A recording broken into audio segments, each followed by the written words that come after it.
স্বৈরাচারের পতনে সিরিয়ার মাটিতে স্বস্তির নিঃশ্বাস ফেলছেন বাসিন্দারা।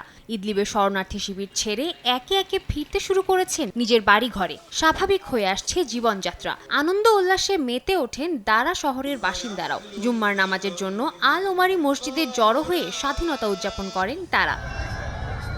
সিরিয়াবাসী এখনও ভুলতে পারেনি গত ১৪ বছরের অত্যাচার ও নিপীড়নের আখ্যান। গৃহযুদ্ধে নিহতদের স্মরণে শুক্রবার দামেস্কের উমাইয়াদ স্কয়ারে জড়ো হন হাজার হাজার মানুষ। শহীদদের সম্মানে পতাকা উত্তোলনের মাধ্যমে শ্রদ্ধা জানান তারা।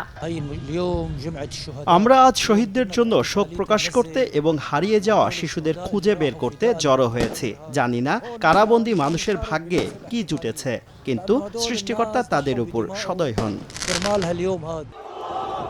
এ সময় রাজধানীর অলিগলিতে সামরিক যান এবং অস্ত্রশস্ত্র নিয়ে প্রদর্শনীতে নামেন তাহরির আল শামের সদস্যরা। সিরিয়ার বিভিন্ন স্থানে আসাদপন্থীদের আন্দোলনের পাল্টা কর্মসূচি হিসেবে এ পদযাত্রার আয়োজন বলে জানান তারা।